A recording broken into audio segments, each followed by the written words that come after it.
My name's Rudy, and I run a little ISP in San Francisco called Monkey Brains, and I've been running that since 1998. And I provide dial-up and web hosting and co-location to people out there in San Francisco. And last October, the FBI announced that they're releasing a new plug-in to their carnivore project called Magic Lantern. That's basically a keystroke logging program. And a week after that announcement, a virus came out on the web called the BadTrans. It's actually a BadTrans version 2. There was an earlier one, a version earlier in the year, but this new worm version came out, and it started to collect data, keystroke logging data from people, and it would collect the data and then periodically mail that information back as an email to one of 20 different addresses. And one of those addresses happened to be on one of the domains that I hosted. It was a free forwarding service that I had, sort of a emailer, remailer thing, and it sucked my prick at I-just-got-fired.com. And I started to get a bunch of email coming in. It was slowing my mail server down, and I used Pine, so it was kind of a drag. I couldn't figure. I'm like, what the hell is wrong? And I started to look in the mail log, and all this shit was coming in. And I'm like, I thought it was a spammer at first. So I just shut off the remail thing and started to store all the data in the mail spool file and all the emails. And then I looked at it, I opened it up, I started to look around, and I'm like, wow, this isn't spam replies of irate internet users, it's keystroke logging data. I've never seen such a massive quantity of it. And I've installed it on friends' computers for fun, but that's a different story. So I got all this data, and I just started to collect it, and I stayed up real late, wrote a little script to parse it, and split it up into different categories. So there's the passwords for websites, passwords for remote network access, passwords for FTP sites that people use, either use like some Microsoft web host product. The BadTrans virus, just to go back to that real quick, it just affects Windows users. A surprise. But so I had all this data, and I wrote a script to parse it, and I put it all into a MySQL database so I could have my own mini carnivore, and so I could look through the data and see what people were thinking about in the world. It was fun doing that. I did that for a couple of days, and then the FBI called up, and they're like, "Hey, you have some data over there at Monkey Brains?" And I told them, yeah, I have some data. What do you want? They wanted all the files, and they wanted the logs from the person signing up for the free remailer. I-just-got-fired.com. You can go to a website and put in your alias you want, like Joe, and then your Joe at I-just-got-fired.com will go to your Soylent at rotten.com or wherever your real email address is. And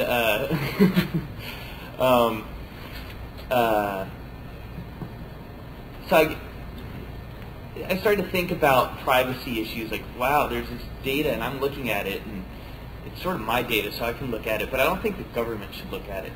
I earned it. They haven't been earning it. I decided that giving them the IP that was used to create the email alias was something that was there. They should have that, and some logs on just that IP and some of the initial emails that came into Monkey Brain, so that they could get an idea of what information I had, and so that they could maybe catch the person who wrote the worm. The FBI can easily get a court order to do that type of thing. The rest of the data, I had a couple of gigs worth of data sitting on my hard disk.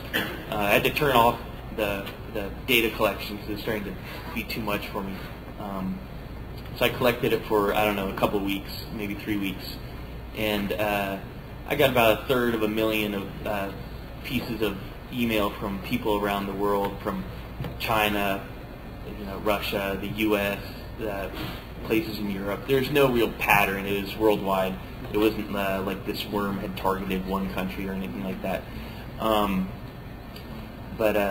So I decided I didn't want to give him that data. I talked to a criminal lawyer that has helped out 2600 before, and a friend, Mackie, turned me on to her. Jennifer, I forget her last name. Thank you.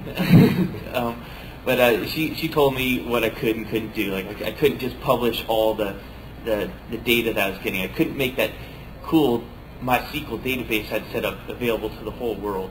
I could make portions of it available, but not all of it, because there are already laws out there. And so I got involved in all this law stuff that I'd never really thought about, and that was kind of fun. I hadn't really thought about privacy that much before. I'd always just assumed that everything could be read by anyone, and this just sort of confirmed that. So I set up a web interface. I don't think there's an internet connection here, so I'm not going to really be able to show that to you. Let's see, where am I on this list? Oh, so I made the badtrans.monkeybrains.net site, and I made that live, and people started to check that out. And I got a lot of publicity from rotten.com. They published a story on it. Tom and Mackie and I worked together on writing a description of what I'd been doing with the BadTrans data that I'd been collecting. And let's see. It was really fun looking through the database. I'm sorry I couldn't make all the messages available to you all. I don't know if has anyone looked at that site? A couple people? I don't know. Oh, that's cool. So some people are aware of this thing.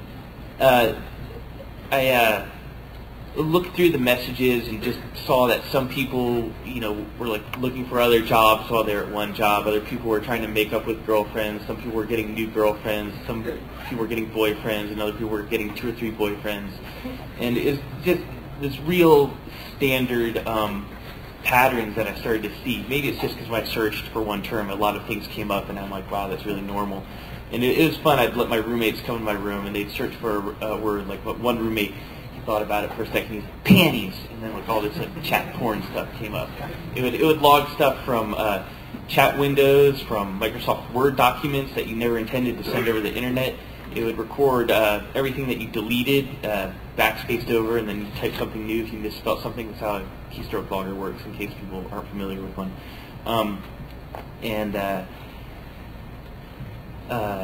Another guy came in who was a little bit more politically minded, and I'm like, what word do you want to look up? And he said, he thought about it longer than my roommate, and he's like, anarchy. And then we searched for that, and there's this story about how some teacher was scared about this anarchy program that was being set up in some high school in the Midwest. And so this is good Big Brother material here. You get to see what people are thinking about. You could search for other words, I don't know, Taliban or credit card number or password. You can get all kinds of stuff out of it. So that site was up, and there's one section. There's three things you could search. You could search for your email address, and if you were infected, it would send you an email saying yes, you are infected. If you weren't infected, it wouldn't send you one at all. At first, I had the results published on the site. Like you could put in, my friend at some other ISP.com, and it would say yes or no. But it turned out that the FBI suggested to me that was a bad idea to publish that information because it's revealing what's in the database by giving a positive or a negative. So I changed it around to, okay, it just returns if you're infected, you'll get an email. If you're not, you won't. So supposedly, if you put in your own email address, only you can receive that email. And if you put in your friend's email, then you don't know if they're infected or not. So that's the first part of the database. The second part was the passwords. You could put in any search string you wanted, like Microsoft, and get anything that had to do with the Microsoft.com site. If there's passwords for that, perhaps, or you could put in .gov, and you could find out all kinds of cool passwords for government websites. You put in porno, and you could get all the free porno website passwords you wanted. You could do FTP, and you could find different sites that you could have FTP access to suddenly. So this became a little bit of a stir in the security community. Security Focus got an email from, actually I think first what happened is this company ParaProtect. Is anyone familiar with that company? they provide security for a lot of big companies in the U.S. like the NASDAQ Online, Ford, Motorola. I don't know, just to name a few big companies, and some smaller ones too, and some military ones and stuff like that. Yeah, like a couple of military websites. They send an email to all their clients saying, oh, there's this tool on the web where you can go and you can put in your search string, and it'll return all the different resources that it has passwords for, that I have passwords for, and it would just show the resource like http.www.ford.com/members, and then it would say username and password. I like hid all the usernames and passwords, so it just gave the string username and password. I have my own personal version where I can search and find out what people's real passwords are. It's kind of fun to see those patterns too. Again, people pick really simple things. It's no surprise to any of you here, I'm sure. But so a company could go like Ford. They would put in their company name, and they'd get back 48 hits, and they'd be unique resources, like different URLs. Like a lot of sites have like unique. You know, when you go to a website, a little window pops up that says put in your password, and it says this is for members only, or this is for Ford customers, or this is for, you know, Dow Chemical Product partners, or something like that. And so they could see all the passwords that the number of passwords I had, and they would email me a request. I made up some rules. I run an ISP, and I get really pissed when people don't have an abuse@yourdomain.com. So the only person I would send the results to would be the abuse address. For two reasons. One, I want everyone to have an abuse address. And number two, it's the only way that I could ensure that the data wouldn't fall into the wrong hands. Because if I gave a list of username and passwords to say Joe Smith at Yahoo.com, who claimed to be the sysadmin for Yahoo.com, well, I'd probably get in trouble. So I had to mail it somewhere reliable. So I sent it to the abuse address, and that went fine. And after about 30 of these requests, I realized, wow, there's a bunch of these coming in, and it's taking up my time. I was doing it for free. So I instituted a $10 fee, which is trivial to a large company. But I made them pay with PayPal. So that gets interesting. there's one company that people are calling me up from all over. Is entertaining, to say the least. But this one guy called, and he's like, you know, we're in a Fortune 500 company. Do you know what that means to you? And I'm like, nothing. I work for myself. I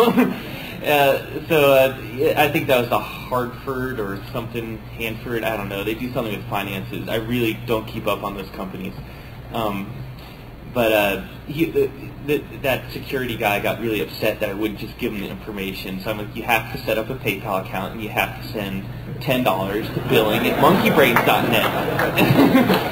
and you know, I did that for a couple of reasons. One, just to fuck with them. And number two, I would like to see a system where big companies are more willing to give individuals small chunks of money.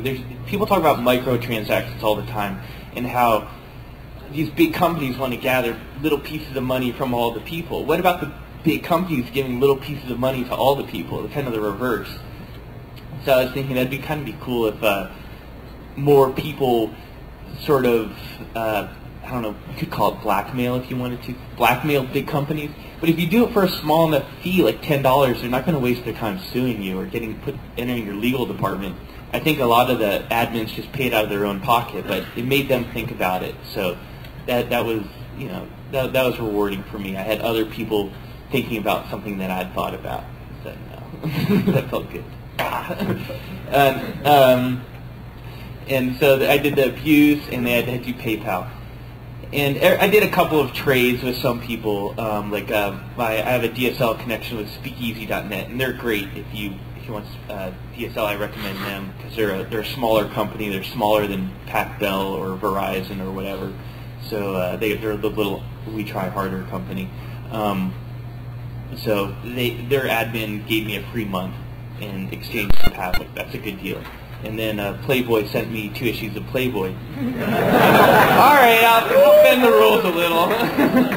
Well, it was kind of a good deal because I had another website, which I'll go ahead and plug right now, called thefirsttwins.com, which focuses on the activities of Jenna and Barbara Bush. And they'd written up, this guy, Mark Fraunfelder, writes articles for Playboy every now and then. He was just in an Apple commercial, by the way. I don't know if you guys follow that guy. He used to be an editor at Wired. But anyhow, he had written a story about thefirsttwins.com, and I didn't know that, so they had the Playboys that I usually don't purchase, so they gave me 2 copies of those, and I got really excited about that, seeing the first twins right up, that is. Let's see. So yeah, Paraprotect blessed the site in a way. They're like, check this out, and then I changed it from being free to $10 when no one was looking. And then Security Focus, someone wrote to them and like, this looks like blackmail or something like that. And they wrote some stuff, and I replied to the thread, and they didn't. I don't think they put my message up in their thread. It's like a, what's it called, moderated? I don't know. They didn't like my response. So yeah, then I went commercial, and then something else interesting happened. A bunch of really interesting things happened from this BadTrans project. I got Playboys. I got to screw with big companies. And then PayPal decided to freeze my account. Go figure. I think in the end I made maybe $400 or something. I don't know, something pretty trivial considering the amount of time and bandwidth that I put into the project. It didn't cover my costs. That wasn't the goal. But PayPal froze my account because someone decided, hey, I have keystroke logging data too. I think this is what someone was thinking. I don't know who it was. If you can come up to me later if it was you and tell me, I'd get a good laugh out of it. Someone had a bunch of passwords for PayPal accounts that they'd been holding on to, and they transferred money illegally into my PayPal account. And instead of doing the $10 amount, they're moving like $100 chunks. And so I got a whole bunch of money for a while there, and it happened real fast. I'm like, should I take it all out and just pretend like, I never had this quick? I get transferred to my bank account. It takes like 24 hours. That's before anyone's going to figure it out. It took them like 2 weeks to like freeze my account. So I had this nice fat balance in my PayPal account, and I really wanted to take the money out, but I decided that money's not worth going to jail for. So I didn't do it. I left the money in there. PayPal froze my account. I couldn't accept any money from other people. I lost, tens of $10, so at least $100. Tens! It was upsetting. But they were, a couple of the PayPal people emailed me like, hey, some money came out of my account and went into yours. Why? I don't know. I think there's someone out there that has your password. You should change it. And I refunded one person manually, and then I realized, if I keep doing this, they're gonna get my refund, and then the whole system's gonna get screwed up, and they're gonna ask for a refund again from PayPal, and they're gonna get double refunded. So I just said, you have to email PayPal. And PayPal is really, really slow to accept emails. I don't think they accept emails. You have to do this web-based interface thing, and no one will really respond to you personally. It's always from a generic account. I hate that when dealing with it. When you deal with a large company, no one takes on an issue on a personal level. Yeah, not only PayPal, but a lot of companies suck. Like when a problem comes in, that task should be devoted to someone with a name, like Tom. And then Tom should say, all right, I run Rotten.com. I take care of 1/4 of the complaints. I'm going to deal with this person that doesn't like the chainsawed off arm and this photo I got from South America. They have big chainsaws down there, lots of tree cutting. But so Tom should deal with it. When the person writes back, there should be a little system set up where he gets all of them. And then when he's done with that, the next message goes to someone else, like Gweeds, and then Gweeds deals with whatever the next problem is. The child swallowed by the snake in Central America somewhere. That was a good camping trip. And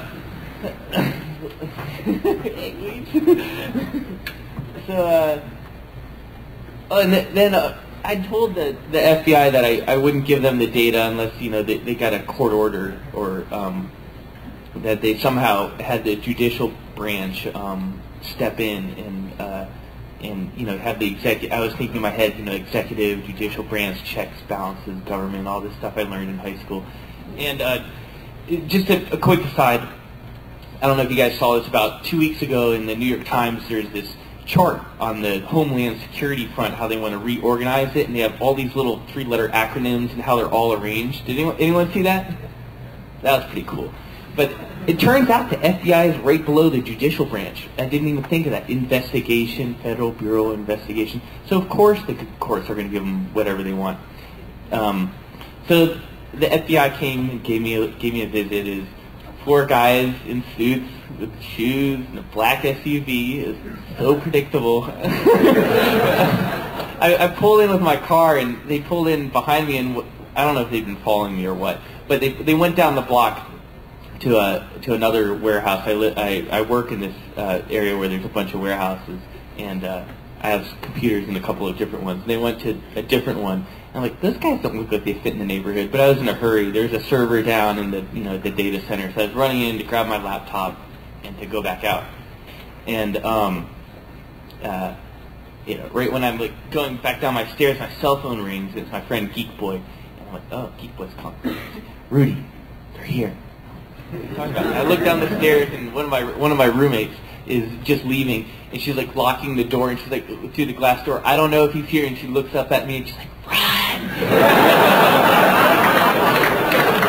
I'm like, well, I was expecting them to come, so what's the point in running at this point? I knew that they were going to come, and I only had windows on the second floor. There wasn't far to run. So I went down and said hi, and I was really scared at first. I was shaking for about 30 seconds. I was like, oh, fuck, they're going to kill me? But then I calmed down, and then we had a little chat, and I went for a ride in their SUV. I'm not supposed to tell you what we talked about.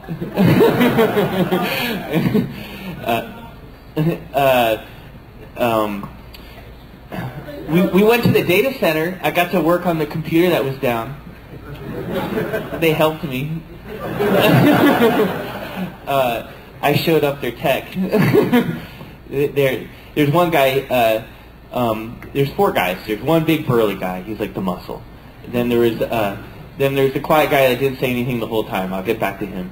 Then there's a guy who did all the talking. He's like the ringleader. And then there's the Asian guy. He was the tech. I don't want to stereotype here, but that's just the way it works out in the FBI. They wear black suits. The techies are Asian. And it was fun. I got to ride around in an SUV. They were a little upset when we pulled up to the data center because someone apparently had keyed their SUV while they were inside. I have a lot of neighbors that look out for me.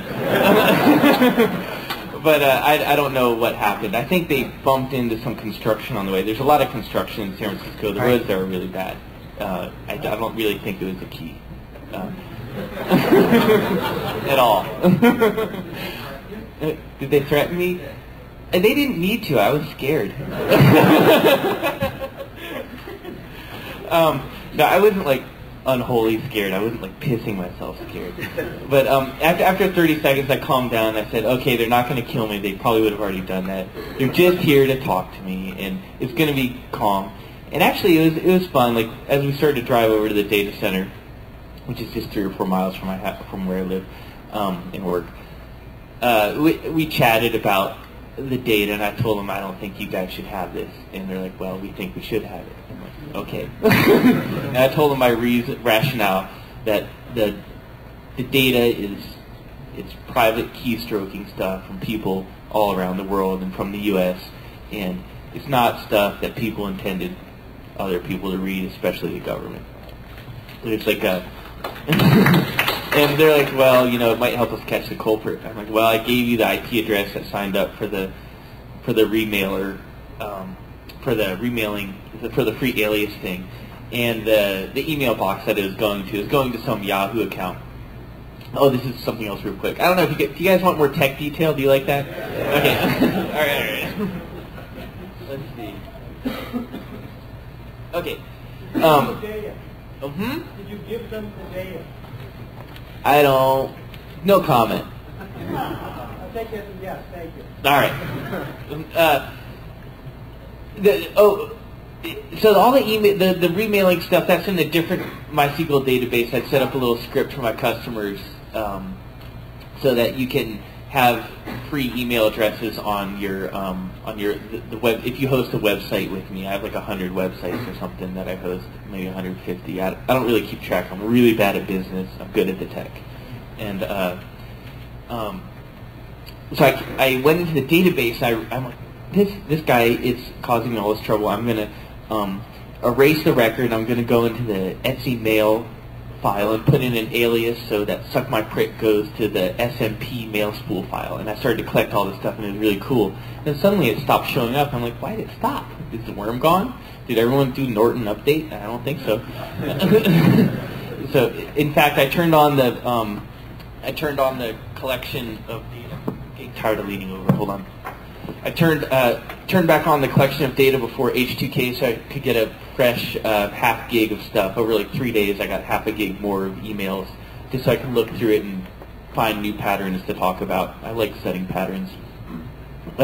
Anyhow, so I erased that email address, and then someone went back to the free email thing and signed up for the suck my prick alias again, and they made it go to a different mailbox. So they got me, and then I went in and I fixed it so that they couldn't do that again. I had to change my code a little. But so I had two mailboxes where the worm data had been going to, and I gave those to the FBI too. I have no problem with helping out as much as I think I should help out. Like if anyone here ever has a run with the FBI, try to follow the law. I mean, you don't want to be in jail. And I thought maybe the law had provisions for privacy. No, there's no threats. None. No, nothing like that. They're like, they sent me a document in the mail. I'm not going to tell you what it was. I'm not supposed to. And there's a little post-it on it saying it was signed. There's a funny joke, and it was signed Big Brother, like the contact I've been talking. Ha ha ha. And I thought that was kind of funny, but at the same time a little scary.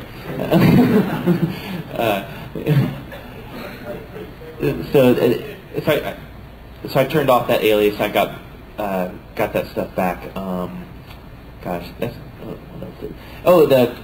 the program that does the free email remailing watches the mail log, and if there's more than N in 15 minutes, it shuts that user off, and if there's more than X in an hour, it shuts them off as well. So it sort of throttles this free service. I don't want people to take advantage of it for worm data collection or for spamming people, because I really hate spam. Let's see.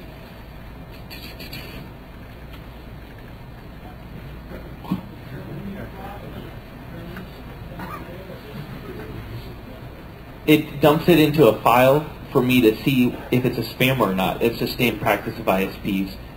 That's why I was able to collect this data legally. If it's part of your standard operations to collect things that go awry, then you're entitled to look at it. If you log on to someone else, if you log on to a router and watch other people's traffic, you can't legally study that data. But if it comes to your computer as a natural part of your services, then you're allowed to do whatever you want with it. You own it.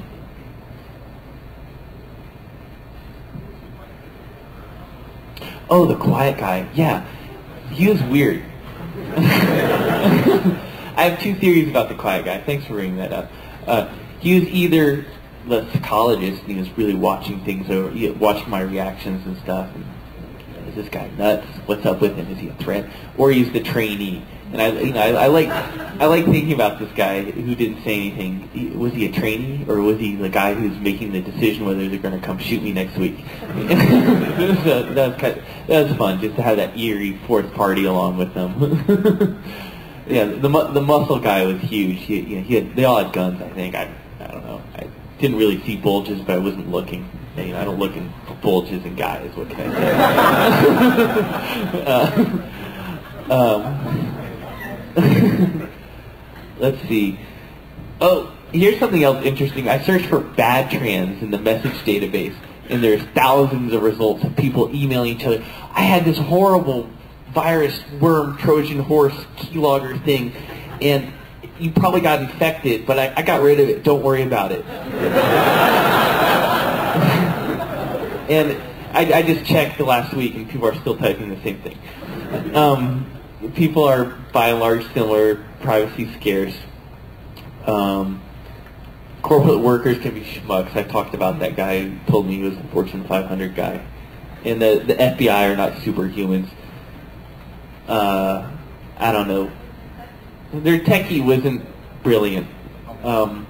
He was having a hard time getting a good connection to my server, even though it's just a wire from his laptop to my server. Granted, I can't get a connection here, but you know. He was getting really slow throughput. And he's like, you have it throttled by IP or something. I'm like, well, use the IP I'm using. I had my laptop there too, and I'm like, look how fast I'm going. And his computer was going real slow. And like, I copied the same database just to show that I could do it fast. Let's see. I don't think I have too much more to say. Let me try to think of anything to wrap up before I take questions.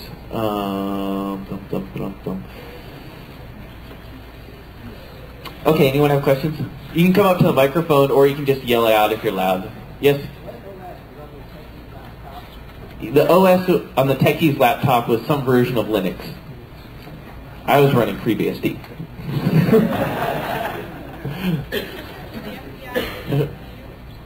I can't hear that one, so I'll take that, or just say it louder. What was that? Are you sure it was the FBI that came to see you? Oh, was I sure it was the FBI? Yeah, I did a little background checking. They gave me a phone number, and I checked it on their website, and it matched up. Also, it's a good question. You know, never trust anything anyone tells you, especially if they're taking you away in a vehicle. Yeah. Oh, yeah, I'll take a web-enabled PC. I'll do a little demo on the database. I can't get to the secret message stuff, though, because I made it really hard to do from far away. I can only do it from home. If I could get this one on, I could SSH in, but I'm not going to do that from someone else's box. Oh, that's something else fun. A whole bunch of people tried to hack into my box. It was fun to watch. They were doing all these really cool SQL query manipulation in the query string. And in fact, there's one guy that I was watching the logs. He was starting to make progress, so I had to change my code. There, he found a hole, but I stopped him before he got in. So real-time auditing while sitting in front of a terminal is a good thing.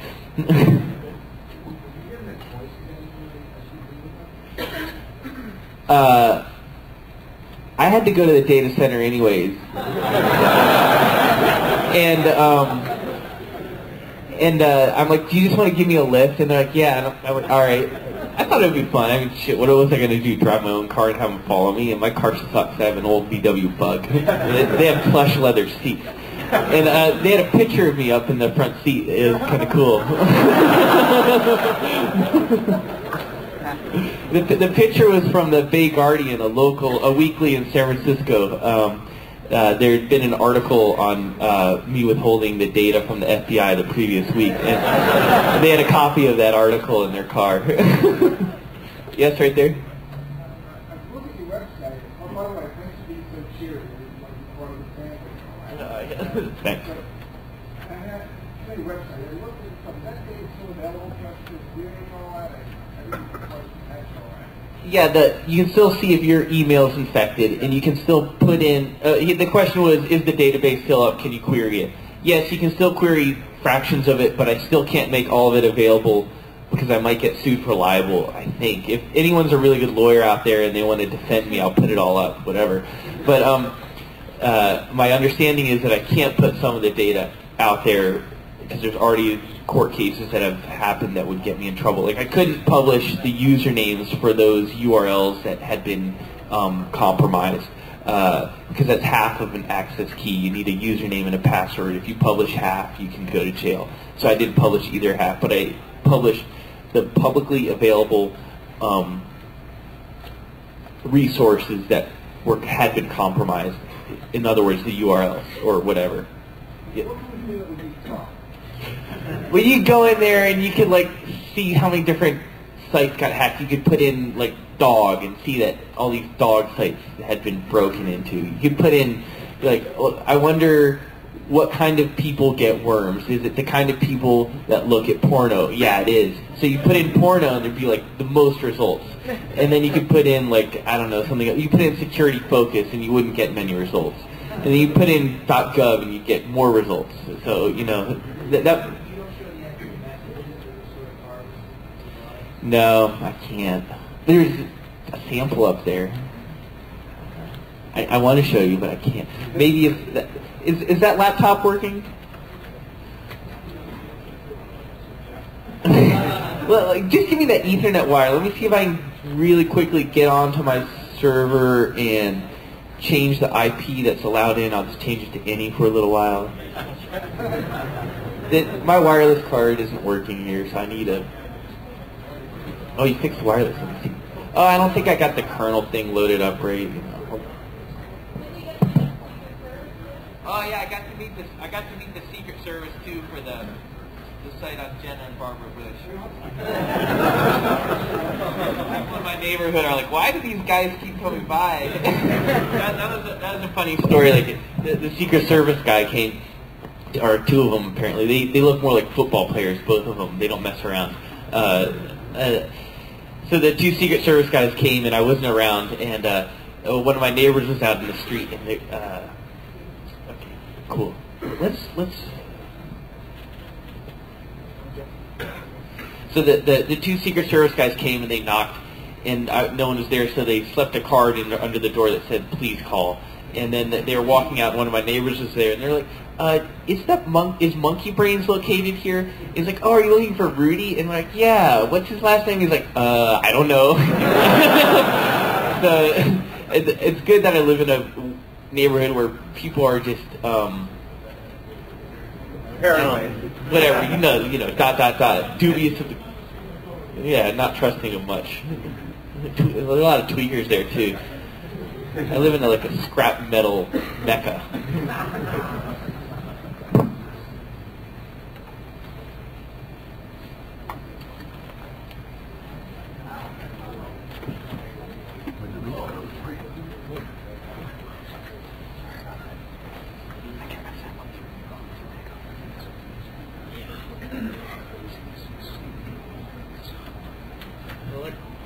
Let's see if I can get anything interesting to come up.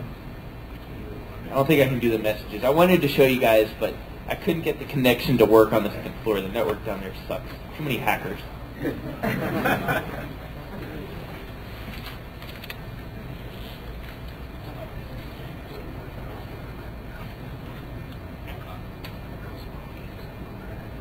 So I have a SSL certificate that it redirects to, and it's not one that I paid for. And some people got really upset. They're like, what's this certificate? It's not valid. Don't use it then. I don't care.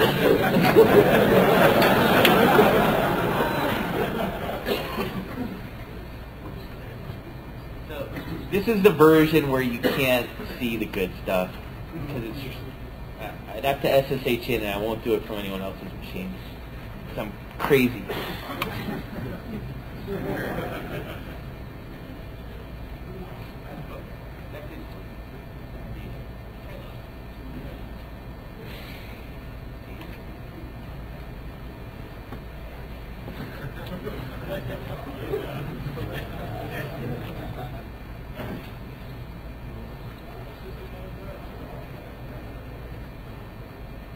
It's not working. I don't know, like, I probably need to restart the machine or something. Has anyone else gotten in there? Can they restart it for me? I keep waiting for someone to break in. Like, there's easy ways and hard ways.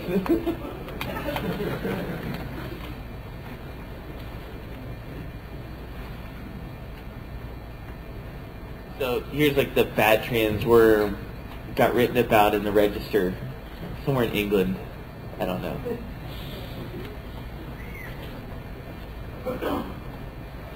I'm not going to bore you with that. You can look at that later. Oh, here's the article about Oh, no, it's gone. Can you focus? They're probably gone too.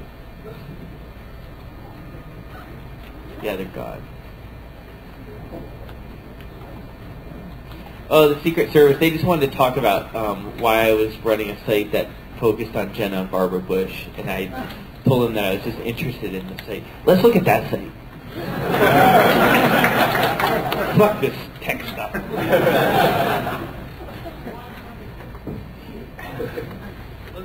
This is tech in its own way. It's like cultural hacking. Here I play the role of an avid stalker fan.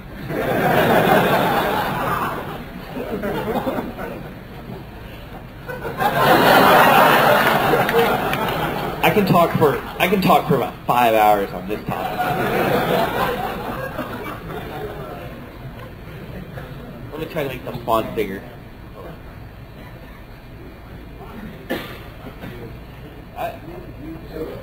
Alright, hold on.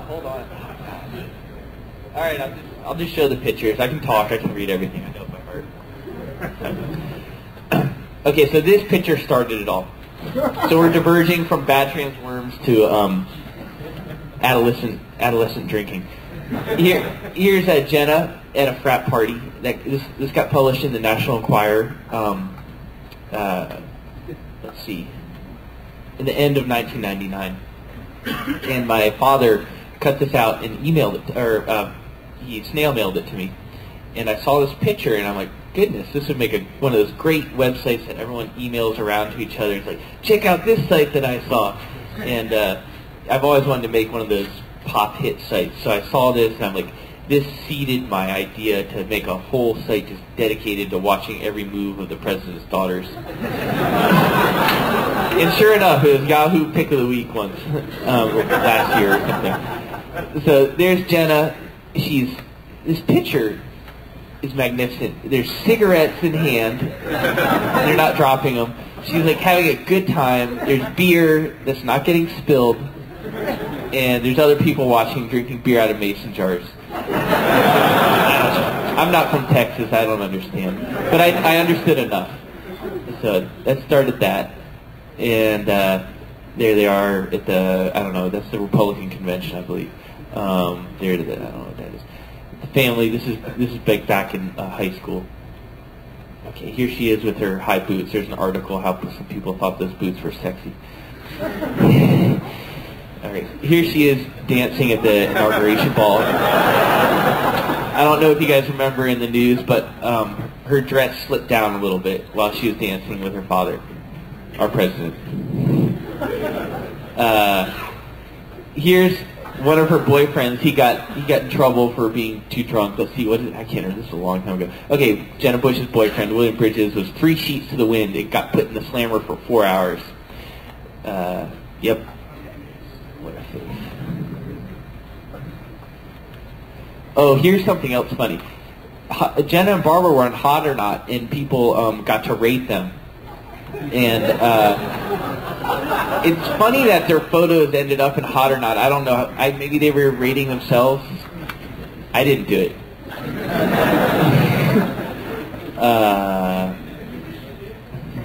I don't need to wish.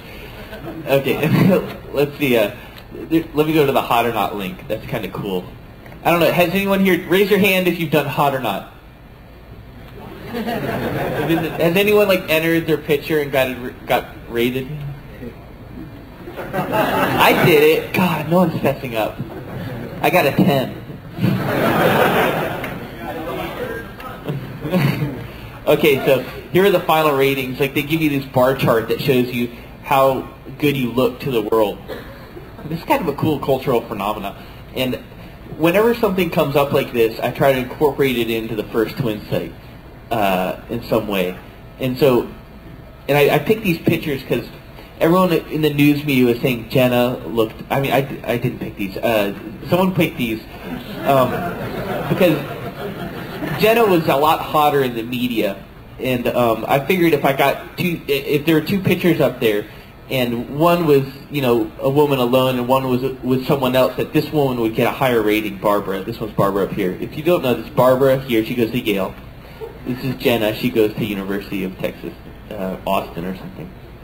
And so Barbara got a higher rating here, and previously all the news had said that Jenna was the hot one. So I wanted to put a little spin on the media, and I succeeded. It's really easy to manipulate the media. That's something, that's media hacking. That's fun. Like I wrote that they got in trouble for drinking at a bar, and I said that they're drinking margaritas. I'm not sure, but it was a Mexican bar. And then I saw it in the news somewhere else that they were drinking margaritas, and that just gave me a good chuckle. Let's see, where are we? Let's go down here. So here's the fake ID picture. And then I got interested in slash code for a while, so I put in their back end, and you can vote like which one is Jenna, which one is Barbara, left twin, right twin. And you can click here like, okay, holy body snatchers, those ain't them. You can vote on that one. Don't show that. And then you go to the slash code backend, and you can see that how people are voting. And I just wanted to do this. How come I can't see the left part of the screen? Oh well. I just wanted to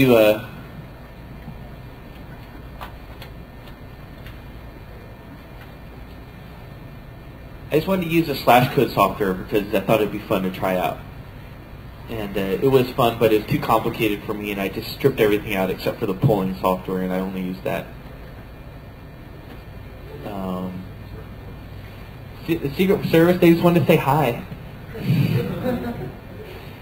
Actually, I only talked to them on the phone. I never got to meet them in person. I was kind of bummed, but I'm sure now I'll meet them in person for talking about them in public. Here's Jenna at a bar in LA. She had an internship last summer, and she went out and drank again in public to George W.'s dismay. Let's see. Here's a Talk magazine did a fashion shoot with some models that looked vaguely like Jenna Barbara and someone that looked vaguely like George W. Because they didn't really go to jail. They just got tickets. But they sort of reenacted the going to jail scene. And I think someone censored Talk magazine after that. They're like, we're never going to have any news about Talk Media again. It's crazy how our country reacts to things, political things. Here's a picture of some fan with a sign saying Ikiba, Jenna, and Barbara.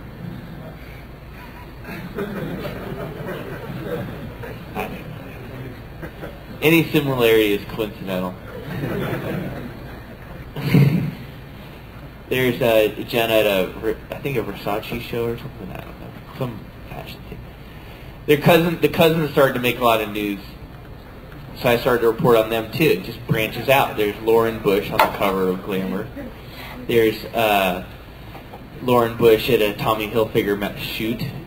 There's Noella. She got busted for Xanax. It's not a good shot, but people take that after they take ecstasy because they get depressed. Poor girl. So, I'd be depressed too if my family was so fucked up.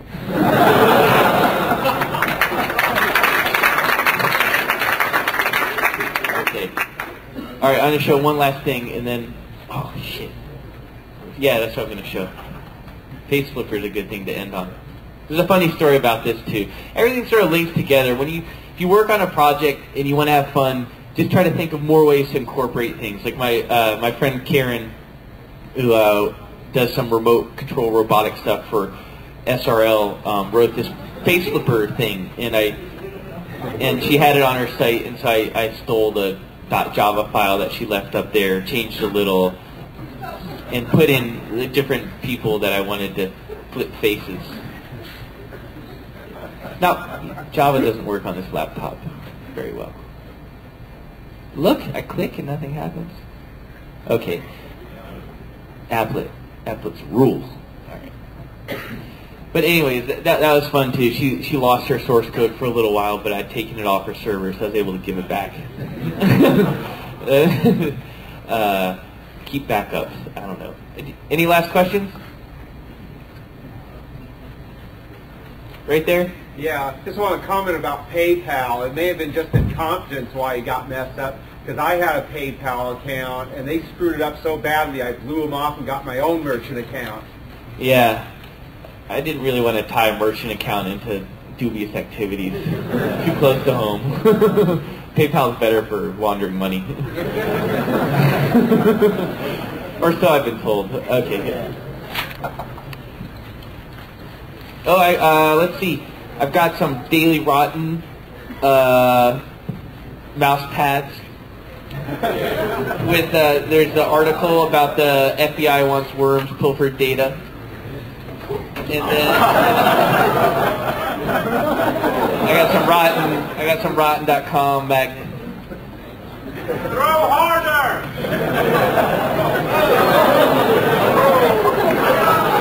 All right, and I also have some Monkey Brains T-shirts, but I had to pay for these. I had to pay for these out of my pocket. So if you, it cost me $7 each. If you give me 5, I'll give you one. I only have like 10. So if you want one and you want to support me in what I do, just give me $5. Oh, I have stickers. They're orange, so you can pretend you're security.